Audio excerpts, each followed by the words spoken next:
और इसके कुछ टाइम बाद ही एक ऐसी चीज की गई जो किसी ने एक्सपेक्ट नहीं की थी। इनकी बेटी प्रिंसेस लतीफा दुबई से भाग के ओमान के जरिए गोवा पहुंच गई और उनको इंडियन कोस्ट गार्ड ने पकड़ भी लिया। और इसका सोल्यूशन निकालने के लिए दुबई ने अपने टूरिज्म के अंदर एक चीज और जोड़ी। हाँ, एक तरीका है जिसमें बाहर के लोगों को भी दुबई की सिटीजनशिप मिलती है। एक एमिराती सिटीजन पैदा होते ही बिना कुछ करे मिलेनियर बन जाता है। साथ में ऐसा कोई भी इमरजेंसी हेल्पलाइन नंबर नहीं था जहां पे वो इन सब चीजों की कंप्लेन कर सके। हाया बिन्त हुसैन जो दुबई के रूलर की वाइफ हैं, वो अपने 2 बच्चों के साथ इंग्लैंड भाग गई। आज जहां पे दुबई है वो तब मछुआरों का एक गांव कहलाता था। सब फ्लाइट पाकिस्तान से होके जाती थी और इसी वजह से पाकिस्तान इंटरनेशनल एयरलाइन काफी बड़ी बन गई थी।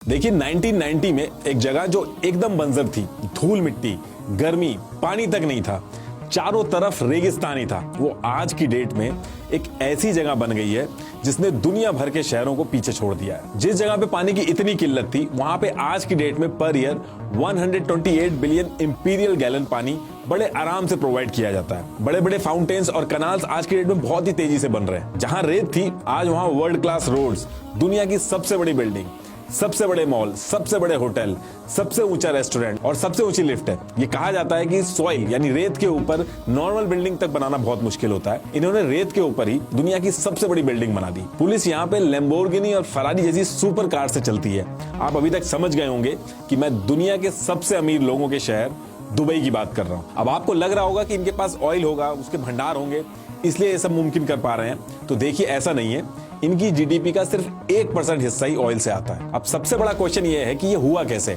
और ऐसी क्या दिक्कत आ रही है बाकी देशों को जो वो नहीं कर पा रही और ये कर ले रहे हैं। तो इसके पीछे एक बहुत ही इंटरेस्टिंग स्टोरी है। वो डिस्कस करने से पहले देखते हैं कि ये दुबई है किस जगह पे। Dubai. Welcome to Dubai. The city is now a global business hub and luxury tourist destination. Dubai, there is the tallest building in the world, the largest airport and shopping center, the most luxurious hotel, and the police patrol the city with sports cars. So how did the Emirates and Dubai in particular get so rich? Because I know Dubai is not Spanish and Dubai is back because it is Dubai.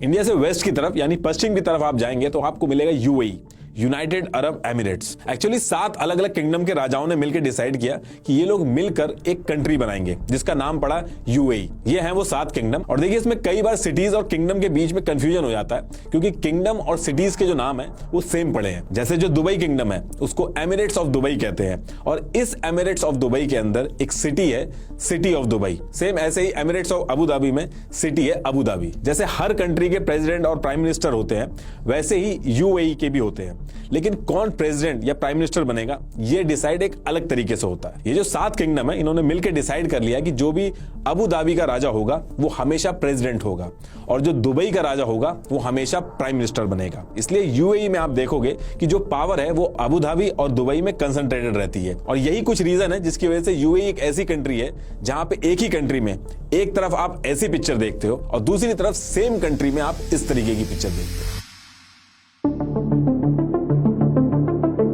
देखिए Dubai आज जो भी है उसके पीछे reason क्या रहे हैं उसको समझने के लिए हमें थोड़ा सा पीछे जाना पड़ेगा। ईयर 1820 की बात करें तो आज जो यूएई है उस पर्टिकुलर टाइम पे कुछ भी नहीं था इस एरिया में। अलग अलग किंग यानी कि शेख अपने अपने एरिया को रूल करते थे और इस एरिया को शेखडम कहा जाता था। आज जहां पे दुबई है वो तब मछुआरों का एक गांव कहलाता था जो अबू धाबी की सल्तनत में आता था। 1833 में शेख मखदूम बिन ने इसे अबू धाबी से अलग करके एक अलग किंगडम बनाया था और इन्हीं को दुबई का फाउंडर भी कहा जाता है। अभी भी जो दुबई के रूलर है वो इसी खानदान से है। अब इसके कुछ टाइम बाद 1853 में ब्रिटिशर्स जो पूरे वर्ल्ड पे अपना राज कर रहे थे वो लंदन से बॉम्बे जाने के लिए ये एरिया यूज करते थे। लेकिन परेशानी ये थी कि इस जगह से निकलते हुए अंग्रेजों के साथ लूट होती थी।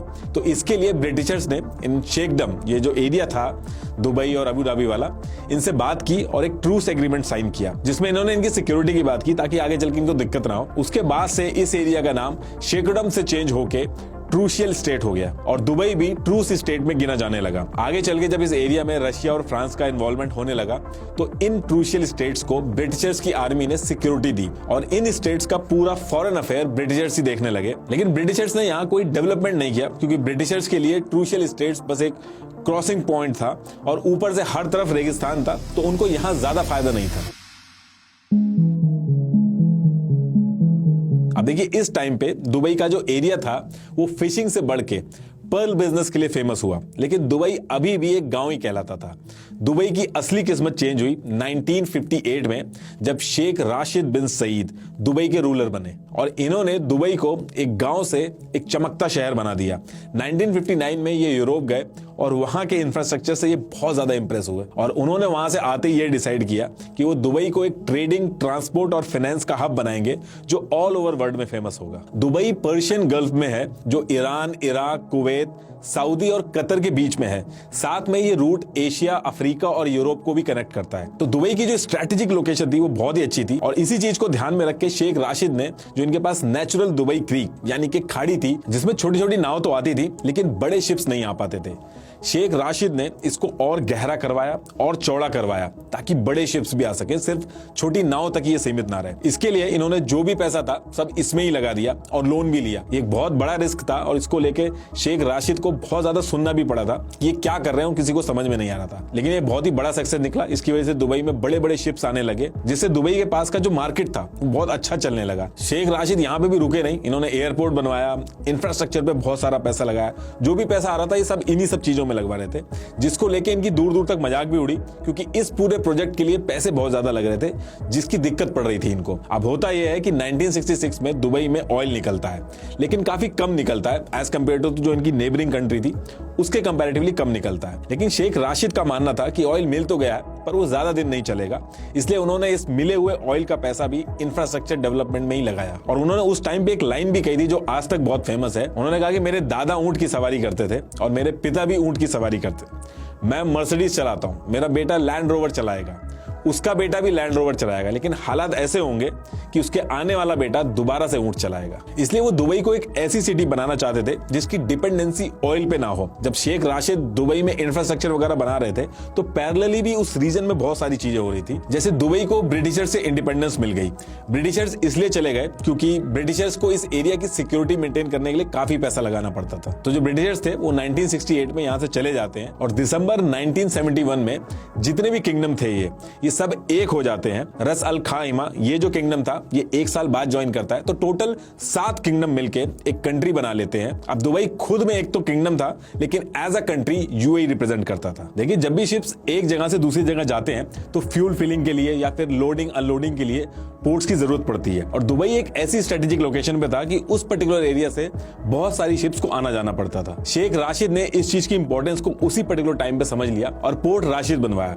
इस पोर्ट की वजह से वहां शिप्स रुकने लगे और जब कोई शिप रुकता है तो उसके आसपास बहुत बड़े लेवल पे कॉमर्शियल एक्टिविटी होती है। आप इसको ऐसे समझ लो कि कोई गांव है, उसके पास से एक हाईवे निकल के जाए और गांव वाले पेट्रोल पंप से लेके खाने पीने तक हर चीज उस गांव में अवेलेबल करवा दें, तो उस गांव की कमर्शियल एक्टिविटी जो है वो बहुत ही ज्यादा बढ़ जाएगी। सेम यही चीज पोर्ट्स के साथ हुई। पोर्ट राशिद जो था उसको 1972 में बनवाया गया था और इसकी सक्सेस को देख के 1979 में फिर से एक पोर्ट बनवाया गया, पोर्ट जेबल अली। वैसे तो उस पर्टिकुलर टाइम पे बनवाया गया था, लेकिन आज की डेट में भी ये मिडिल ईस्ट का सबसे बड़ा पोर्ट है। अब ये सारी चीजें तो दुबई में बनी रही थी, इसके साथ साथ शिप्स की रिपेयरिंग वगैरह के लिए दुबई ड्राई डॉक बनवाया गया और जब ये सारी चीजें बनने लगी तो अब यहां से एमिरेट ऑफ दुबई चमकने लगा।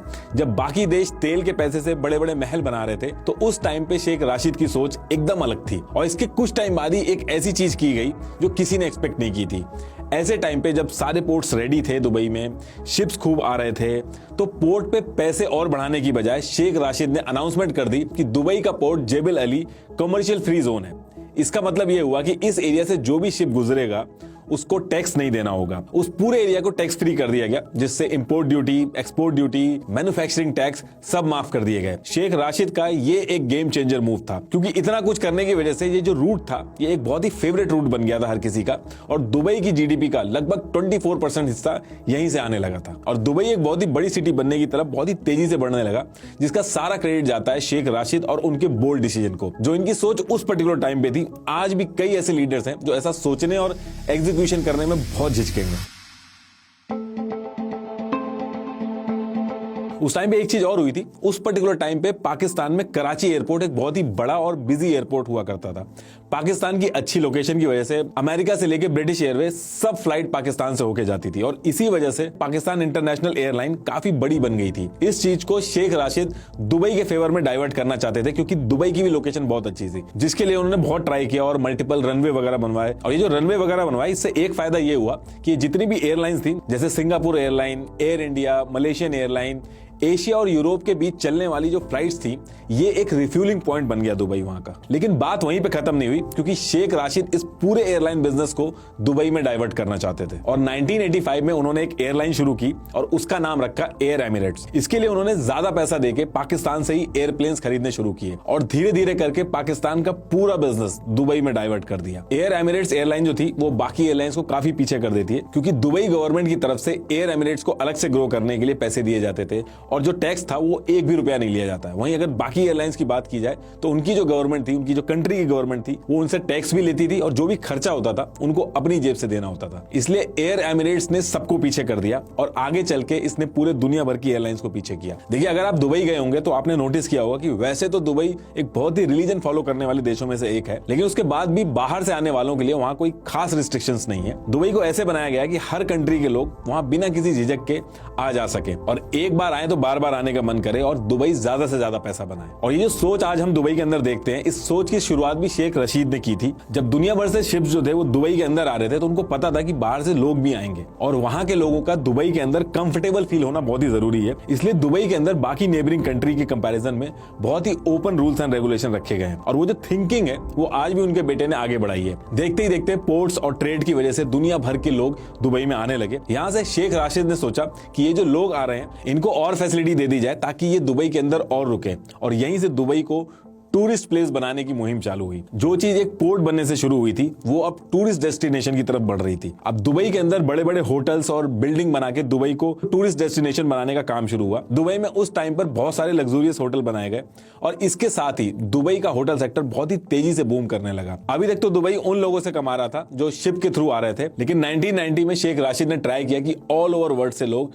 टूरिज्म के लिए आए ताकि दुबई और प्रोग्रेस करे। लेकिन होटल वगैरह हर फैसिलिटी होने के बाद भी दुबई में बाहर से लोग आ नहीं रहे थे और इसका सॉल्यूशन निकालने के लिए दुबई ने अपने टूरिज्म के अंदर एक चीज और जोड़ी, वो था ग्लैमर। जो भी चीजें दुनिया के अंदर फेमस थी या फिर पॉपुलर थी उनको और बड़े स्केल पे करके दुबई के अंदर लाया गया। 1999 में दुबई में बुर्ज अल अरब होटल बनवाया गया। ये उस वक्त का दुनिया का सबसे टॉलेस्ट होटल था जिसे एक आर्टिफिशियल आइलैंड पे बनाया गया था। लेकिन इससे पहले कि ये होटल सही से चलता, इसी पर्टिकुलर ईयर में शेख राशिद की डेथ हो जाती है और उनके बेटे शेख मोहम्मद बिन राशिद किंग बनते हैं। शेख मोहम्मद भी अपने फादर की तरह थे, उन्होंने अपने फादर के सपने को और तेजी से आगे बढ़ाया और जो बुर्ज अल अरब होटल था उसकी ओपनिंग 1 दिसंबर 1999 को कराई गई। ये दुनिया का उस वक्त का सबसे लग्जूरियस और महंगे होटलों में से एक था। ये दुनिया का एकमात्र 7 स्टार होटल था उस पर्टिकुलर टाइम का। इस होटल में गेस्ट के लिए एक प्राइवेट बीच था, इनका खुद का सेपरेट हेलीपैड था। इस तरह की बिल्डिंग से दुबई ने दुनिया भर का ध्यान अपनी तरफ खींचा। King Sheikh Mohammed Daniel Burnham से बहुत ही ज्यादा इंस्पायर थे। डैनियल एक अमेरिकन आर्किटेक्ट थे, इन्होंने मॉडर्न शिकागो को डिजाइन किया था। इनका मानना था कि अगर किसी भी सिटी को दुनिया के अंदर धाक जमानी है तो मीडियोकर प्रोजेक्ट से उसका कोई सोल्यूशन नहीं होगा, क्योंकि इससे उस सिटी को ना तो कोई पूछेगा, ना कोई उस पर ध्यान देगा और ना ही उसकी ग्रोथ होगी। इसलिए एक सिटी को अपने आप को अगर आगे रखना है तो बड़े जाइंट प्रोजेक्ट को लेकर आगे बढ़ना होगा। और इसी सोच के साथ दुबई में हर चीज जो दुनिया के अंदर थी उसे बड़ा करके बनवाया जाने लगा। रेत में जहां एक कमरा बनाना बहुत मुश्किल होता है, वहां दुनिया भर के आर्किटेक्ट को बुला के रेत में बिल्डिंग्स की लाइन लगा दी गई। समुद्र के अंदर मिट्टी भर के उसमें पूरी सिटी खड़ी कर दी गई। ये सिर्फ सपने में ही सोचा जा सकता था, लेकिन दुबई ने रेगिस्तान में मल्टीपल आइलैंड्स बनवाए। जब ये सारी चीजें बन रही थी तो पानी की भी बहुत ज्यादा जरूरत होती है। उसके लिए ऐसा वाटर मैनेजमेंट सिस्टम लाया गया, इन्होंने समुद्र के पानी को भी पीने लायक बना दिया और जो पानी की प्रॉब्लम थी वो भी सॉल्व हो गई। जो पोर्ट्स थे उनको तो इन्होंने टैक्स फ्री किया ही था, उसके साथ साथ इन्होंने पूरी कंट्री को भी टैक्स फ्री कर दिया। दुबई में बिजनेसमैन और इंडिविजुअल्स को इनकम टैक्स नहीं देना होता। आम जनता और बिजनेसमैन से टैक्स लेने की बजाय इन्होंने ऑयल एक्सपोर्ट्स, टूरिज्म और ट्रेड का फंड यूज किया, जिसकी वजह से दुनिया भर के जो रिच लोग थे उन्होंने अपने हेडक्वार्टर से लेके बिजनेसेस सब दुबई में शिफ्ट कर लिए। अब देखिए, टूरिज्म और बिजनेस मॉडल की वजह से दुबई में बाहर से काफी लोग आ गए थे। लगभग 35 लाख के करीब दुबई में लोग रहते हैं, जिसमें से एमिराटी परमानेंट सिटीजन सिर्फ 3 लाख ही हैं। अब भले ही दुबई में बाहर के लोग ज्यादा रहते हो, लेकिन दुबई किसी बाहर वाले को सिटीजनशिप नहीं देता है। दुबई के जो सिटीजन होते हैं वो सिर्फ अरबी ही होते हैं जो 1925 से पहले सेटल हुए हों या फिर जिनके माता पिता एमिराटी हो। एमिराटी मतलब यूएई का सिटीजन। और इनके रूल के हिसाब से सिर्फ ऐसा नहीं है कि एमिराटी से शादी कर ली तो सिटीजनशिप मिल जाएगी। सिर्फ फीमेल्स को ही मिल सकती है, वो भी शादी के 7 साल और एक बच्चा होने के बाद। इन केस अगर बच्चा नहीं होता है तो 10 साल के बाद फीमेल को सिटीजनशिप मिलेगी। और मेल के लिए शादी से सिटीजनशिप लेने का ऑप्शन नहीं मिलता है। हाँ, एक तरीका है जिसमें बाहर के लोगों को भी दुबई की सिटीजनशिप मिलती है। अगर कोई दुबई के बाहर का साइंटिस्ट, डॉक्टर या आर्टिस्ट है जिनका 10 साल का एक्सपीरियंस है और जिनको इंटरनेशनल अवार्ड मिला हो, या फिर कोई बड़ा रेपुटेड इन्वेस्टर हो और उसका कोई क्रिमिनल रिकॉर्ड ना हो, तो उस केस में दुबई सिटीजनशिप देता है बाहर वाले लोगों को भी। लेकिन वोटिंग राइट्स उसके बाद भी नहीं मिलते उनको। दुबई की जो सिटीजनशिप है उसके बहुत ही ज्यादा फायदे हैं। Free education, free health care, housing allowance, cost of living allowance जैसी चीजें मिलती हैं। ये एक तरह की मंथली इनकम होती है। और अगर आप प्राइवेट सेक्टर में काम करते हो तो आपको 1,50,000 रुपए तक का मंथली टॉपअप भी दिया जाता है। अगर जमीन नहीं है आपको तो आप ट्राई कर सकते हो गवर्नमेंट को रिक्वेस्ट करके कि आपको जमीन चाहिए, तो जमीन भी मिल सकती है आपको फ्री में। काफी सारी सब्सिडीज और जॉब्स में प्रेफरेंस मिलती है जो सिटीजन होते हैं, एमिराटी होते हैं। एक एमिराटी सिटीजन पैदा होते ही बिना कुछ करे मिलेनियर बन जाता है। ये सारी फैसिलिटीज इसलिए भी दी जाती हैं ताकि दुबई के जो सिटीजन है वो खुश रहे, क्योंकि अगर वो सिटीजन खुश नहीं रहेंगे तो डेमोक्रेसी की बातें उठने लगती हैं। 2011 में पूरे मिडिल ईस्ट में डेमोक्रेसी के लिए प्रोटेस्ट हुए, लेकिन दुबई में एक भी प्रोटेस्ट नहीं हुआ, क्योंकि दुबई के सिटीजन इस पर्टिकुलर सिस्टम को चेंज नहीं होने देना चाहते। देखिए, दुबई एक ऑटोक्रेटिक इस्लामिक स्टेट है जहां उसके सिटीजन तो बहुत खुश हैं, लेकिन हर किसी के लिए दुबई की जर्नी अच्छी नहीं रहती। जितने कम टाइम में दुबई बना है उसको बनाने के लिए बहुत ही ज्यादा वर्कर्स लगे हैं, और ये सारे वर्कर्स दुबई के सिटीजन नहीं बल्कि इंडिया, पाकिस्तान, बांग्लादेश, नेपाल, फिलीपींस से आते हैं। इनके वर्किंग कंडीशन अच्छे नहीं होते, पे कम होता है, और कई केसेस में एम्प्लॉयर्स जो होते हैं वो इनकी सिचुएशन का मिसयूज करते हैं। दुबई में और गल्फ के बाकी देशों में जब फॉरेन वर्कर्स काम करने आते हैं तो वो सीधे काम करने नहीं आ सकते। वो एक सिस्टम के थ्रू आते हैं जिसको कफाला सिस्टम बोला जाता है। इस सिस्टम के थ्रू गवर्नमेंट दुबई के एम्प्लॉयर्स को परमिशन देती है कि वो बाहर से वर्कर्स ला सके। इस परमिशन के बाद एम्प्लॉयर्स बाहर से आए वर्कर्स को टिकट के पैसे दे के बुलाते हैं और रहने के लिए जगह और सैलरी देते हैं। ये जो कफाला सिस्टम है, इसके थ्रू जो बाहर से वर्कर दुबई में काम करने आते हैं उनका एम्प्लॉयमेंट और रहने वाला जो वीजा है वो दोनों लिंक्ड होता है। तो एक तरह से गवर्नमेंट की बजाय बाहर से जो वर्कर्स आते हैं उनका जो लीगल स्टेटस होता है वो एक प्राइवेट आदमी के हाथ में होता है, बेसिकली इनके एम्प्लॉयर के हाथ में चला जाता है। और यही एक बहुत बड़ी दिक्कत है इस सिस्टम की, क्योंकि जो एम्प्लॉयर बाहर से वर्कर्स को वीजा स्पॉन्सर करके बुलाता है, अगर उसके वर्कर को काम छोड़ना हो तो उसके लिए एम्प्लॉयर की मंजूरी चाहिए होती है। एक बाहर से आए हुए वर्कर के लिए बिना परमिशन के वर्क प्लेस छोड़ना एक क्राइम है जिसके लिए उसको सजा भी हो सकती है। वेस्टर्न मीडिया में कफाला सिस्टम को मॉडर्न स्लेवरी बताया जाता है। इस सिस्टम में कुछ एम्प्लॉयर्स वर्कर्स के पासपोर्ट, वीजा और फोन रख लेते हैं। ये जो वर्कर्स हैं ये ओवर क्राउडेड डॉर्म्स में रहते हैं। कुछ केसेस में तो इनसे गलत तरीके से कॉन्ट्रैक्ट भी साइन करा लिए जाते हैं क्योंकि वो वहां की लैंग्वेज नहीं समझते हैं। कई केसेस में तो जो उनके पासपोर्ट्स थे उनको दूसरे एम्प्लॉयर्स को बेच दिया गया था। 2014 में ह्यूमन राइट वॉच की एक रिपोर्ट आई जिसने यूएई में अब्यूज फेस करने वाली फीमेल डोमेस्टिक वर्कर्स की एग्जैक्ट सिचुएशन बताई। इसमें बताया गया कि फीमेल्स को उनके एम्प्लॉयर्स ने फिजिकली अब्यूज किया, उनको उनकी वेजेस नहीं देते हैं, फैमिली मेंबर से बात नहीं करने दिया गया था, उनको दिन में 20-20 घंटे भी काम कराया गया, सिर्फ 4 घंटे सोने दिया गया और छुट्टी भी नहीं दी गई। साथ में ऐसा कोई भी इमरजेंसी हेल्पलाइन नंबर नहीं था जहां पे वो इन सब चीजों की कंप्लेन कर सके। जब इन सारी चीजों का बहुत क्रिटिसिज्म हुआ तो 2017 में यूएई नए वर्कर प्रोटेक्शन लॉ लेकर आया जिससे काफी हद तक चीजें सुधरी हैं। लेकिन 2022 में जब द गार्जियन की रिपोर्ट आई जिसमें बताया गया कि दुबई एक्सपो जो चल रहा था उसमें आए हुए वर्कर्स के जो पासपोर्ट्स थे वो फिर से छीन लिए गए और लेबर लॉ फॉलो नहीं किए गए, तो फिर से क्वेश्चन उठने लगे। देखिए, यहाँ पे मेल सिटीजन के लिए तो रूल सही है, लेकिन फीमेल सिटीजन के लिए रूल अभी भी बहुत ही स्ट्रिक्ट है। 2018 में दुबई के रूलर शेख मोहम्मद बिन राशिद अल, इनकी बेटी प्रिंसेस लतीफा दुबई से भाग के